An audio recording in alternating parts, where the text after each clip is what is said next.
Mas assim, cada religião introduz o seu conceito de paraíso. Aí hoje a gente tem dezenas de interpretações, a coisa não funciona bem. Então, quando eu falo em problemas do paraíso, não é na questão de Jardim do Éden, não é nada aqui na Terra, não, é lá nessa perfeição, nessa eternidade, porque se isso existe, tudo que passou a existir ou veio disso, ou vem disso, ou está inserido nisso. Não pode existir nada fora da chamada transcendência ou imanência de um Deus, ou de um princípio, ou seja lá o que for. Nós somos vítimas desse processo. É isso que eu defendo como tese a ser refletida por pessoas adultas. Por quê? Mas isso... Porque não se pode tomar como sendo correta a crença de que um Deus perfeito criou isso que é imperfeito. Mas isso não é igual a se voltar contra Deus. De forma se voltar alguma, contra o Criador e falar, você que me fez assim, você é o culpado. Ao Qual a contrário, diferença? isso é respeitar a crença em Deus, não o tipo de conceito de Deus que a gente faz. Deus não é mordomo dos nossos caprichos. Mas ele é perfeito ou ele é imperfeito?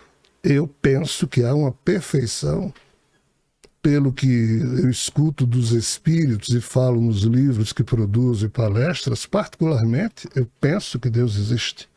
Mas nunca aqui na Terra o Deus que de fato eu penso que existe foi sequer homenageado por alguém. O Deus que aqui na Terra se acredita é um Deus funcional, é um Deus que tem que resolver os problemas da vida, os meus problemas, o seu, e eu ainda abro uma igreja para vender a oferta desses serviços e transformo Deus em mordomo de tudo que é capricho da gente. Isso não tem o menor sentido, cara. Então, assim, eu já analisei todas as religiões da face da Terra, respeito todas, estudo todas. Minha mãe era católica, já faleci. Deus dizia, mãe, seja a católica mais bela que você puder ser. Não precisa trocar de religião, porque você se acostuma. Você tem um carinho, você tem uma ternura, um respeito. Agora, dignifica a sua expressão religiosa. Mas se eu uso o nome de Deus, o nome de Jesus, só para controlar consciências, ganhar dinheiro, ser importante, ser eleito, ter bancada evangélica, bancada disso, bancada daquilo, para eu fazer... Ou seja, isso tudo é muito vergonhoso. Então, na hora que a gente perde a noção do que deveria ser objeto de crítica e transforma o que é absurdo em normal e ainda louva esse normal como sendo sagrado, por isso que nós humanos estamos nessa ladeira abaixo, no sentido de criar problemas para nós mesmos. Então o abismo da consciência cósmica é uma reflexão profunda sobre essas lacunas, esses vazios que existem na maneira como nós humanos pensamos estarmos, eu creio em Deus, eu amo Deus, Deus nos ama. Isso são expressões meio infantis de nossa parte. Se Deus nos amasse, no sentido em que nós pensamos que Ele nos ama, as coisas não seriam assim. Se são assim, algo de muito equivocado existe nesse modo de pensar de compreensão, ou né? na maneira como as coisas aconteceram e acontecem. Nós temos que ter um marco zero, nos libertar de tudo que até hoje foi ensinado e permitir que as gerações futuras da humanidade possam repensar tudo isso para dignificar a vida. Porque as religiões matam em nome de Deus, esfolam em nome de Deus, roubam em nome de Deus, controlam em nome de Deus. Eu posso citar aqui um fato. Existe um homem chamado Marciano Capella, que no século II, lá na Grécia, ele idealizou um sistema de ensino de extrema felicidade para os gregos, que é o trivium e o quadrivium. Ele tomou como base palavras e números. Então, o trivium, ele criou gramática, retórica e lógica como sendo 3 matérias, e o quadrivium, relativo a números, matemática, geometria, música e astronomia. Essas 7 matérias, todo cidadão grego estudava. Surgiu o cristianismo. Isso foi 2 séculos antes do cristianismo. Surgiu o cristianismo. Agostinho de Hipona, no século IV depois de Cristo, resgatou essa obra do Marciano Capella, tentando fazer com que a crença católica, a crença cristã, estudasse isso. O que é que houve no século V e VI?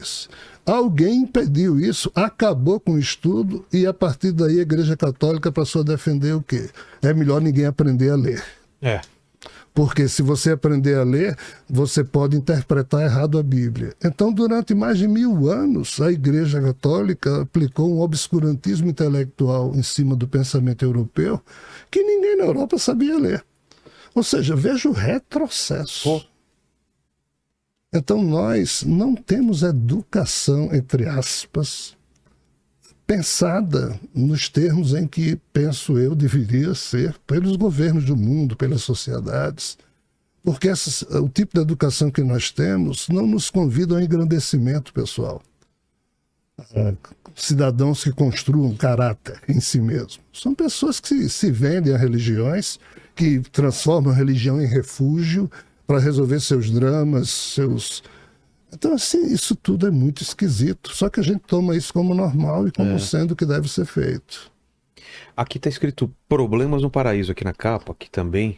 Paraíso é o paraíso original de Adão e Eva? O paraíso lá no céu, é o paraíso mesmo. Porque se há problema, um abismo na consciência cósmica, Vai ter problema? em tese deve ter problema lá. E é isso que eu abordo no livro. Mas em relação a essa região onde na Bíblia fala onde estava Adão e Eva, o que você Jardim entende do sobre isso? Éden. É o Jardim do Éden. Há duas interpretações. Ah, é? Esse Jardim Não do é o Éden- mesmo lugar para onde a Bíblia fala que a gente vai passar a eternidade, é outro lugar.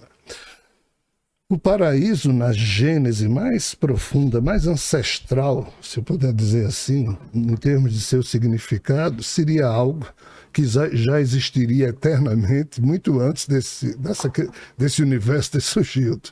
É algo pré-existente. Né?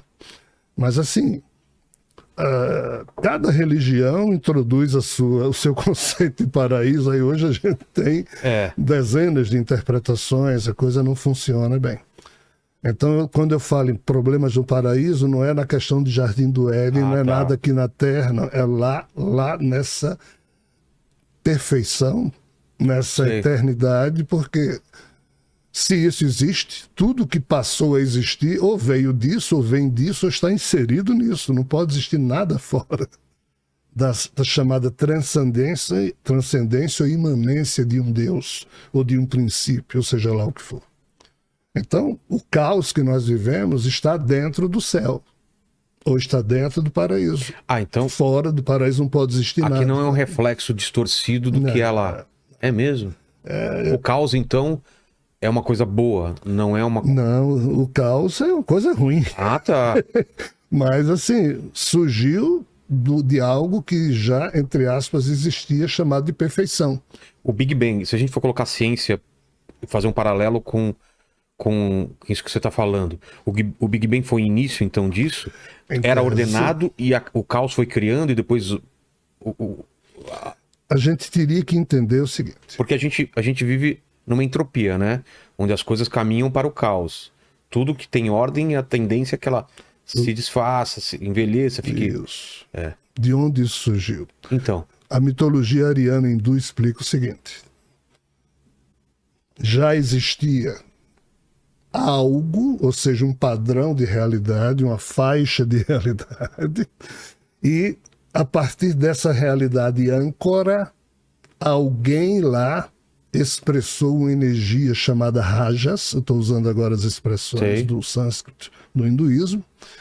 Essa expressão raja seria o Big Bang explodindo, tá? Fazendo um paralelo. Tá. O surgir algo do nada é o que as mitologias chamam do ovo cósmico, que não existia nada, de repente surgiu um ovo cósmico, isso fez boom, aí saíram 3 coisas do ovo cósmico.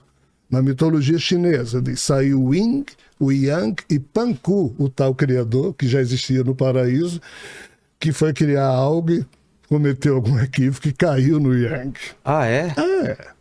As mitologias todas falam disso. O hinduísmo ariano. Anda seria uma expressão sânscrita que quer dizer ovo. Brahmananda é anda, o ovo de Brahma. Porque Se na China é Panku, no hinduísmo é Brahma, criou duas locas, o Brahmaloka e o Buloka, e caiu no Brahmaloka. Então, essa criação do ovo cósmico é o que hoje a ciência diz o seguinte: tira só o ovo cósmico e coloca singularidade. Aí a singularidade, o ovo cósmico seria a singularidade. Tá. Que a ciência já detectou que tem quarks e gluons lá, quando fez boom, o tal Big Bang. Criou dois universos. E essa semana a ciência soltou mais O quê? Eu não vi. Dois universos. O universo material e o antimaterial. Que coexistem? As mitologias dizem isso há milênios. Mas a energia escura, chegou à conclusão a energia disso escura agora. E a matéria escura não poderia ser esse outro universo, ele grudado com o nosso, a gente não consegue medir, mas não seria a massa desse outro universo? Seria uma influência gravitacional desse outro universo. Que doideira! Semana passada, os cientistas, esse é o 4º ou 5º trabalho no âmbito da ciência do século XX. Mas esse anti-universo é o quê? É o oposto desse? O que ele é? Não, é porque na hora do Big Bang, o Big Bang é o quê? Seria esse ovo cósmico, tá? Formado por quarks e gluons. O que diabos é isso? Quarks, segundo a ordenação dos fatos, são o que de menor pode existir em termos de matéria. Então, 3 quarks se unem com a cola dos bósons chamado gluons. Então, 3 quarks formam um próton, 3 quarks formam um nêutron. Aí vem uma força eletronuclear que junta o nêutron e o próton no núcleo. Aí vem outra força nuclear que puxa o lepton, que é o elétron, e forma um elemento químico. Para que isso saísse dessa explosão, foi necessário que existisse a energia rajas, que são os elétrons. Aí lá estou voltando eu para a mitologia ariana hindu para juntar com a ciência para a gente poder entender.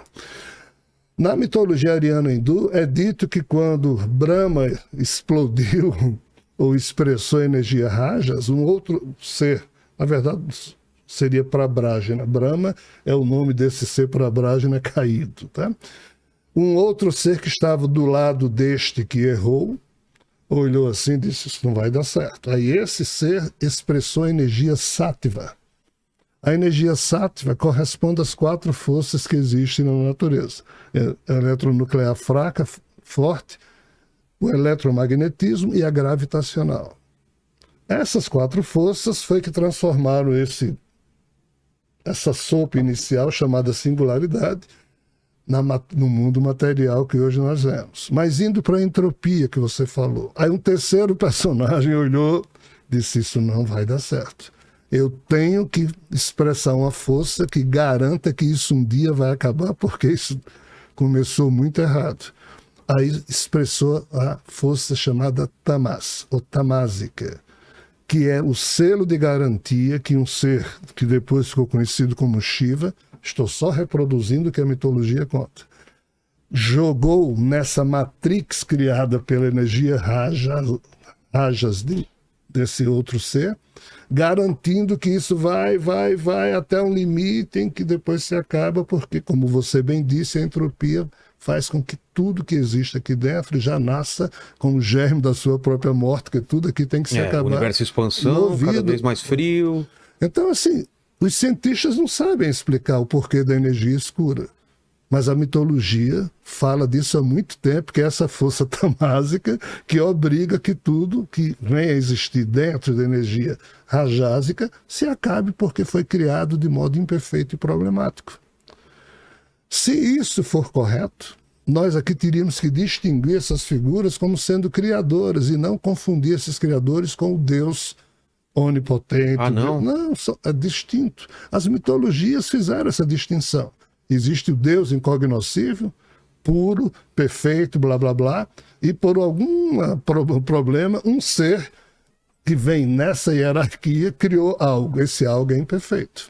Esse ser aqui não seria Deus. Só que as religiões que surgiram depois das mitologias cancelaram essas histórias, pegaram esse ser que teria criado errado e transformaram ele em Deus. E quem seria esse cara? Javé, o Deus bíblico, Brahma, o Deus do hinduísmo, Alá, o Deus do Islã. Não, eu tô falando antes. Quem seria essa pessoa antes o tal Prabrajana ou Prajapati, assim citado nas mitologias ariana e hindu. Não, Você é um anjo. É outra coisa. Então, assim, se a gente fizer essas distinções, a gente consegue discutir o conceito de Deus, que nada tem a ver com o conceito de criador desse universo. Segundo essas fofocas, existem milhões de universos por aí e nenhum apresenta esse problema. Só esse aqui apresenta. Só esse tem o caos.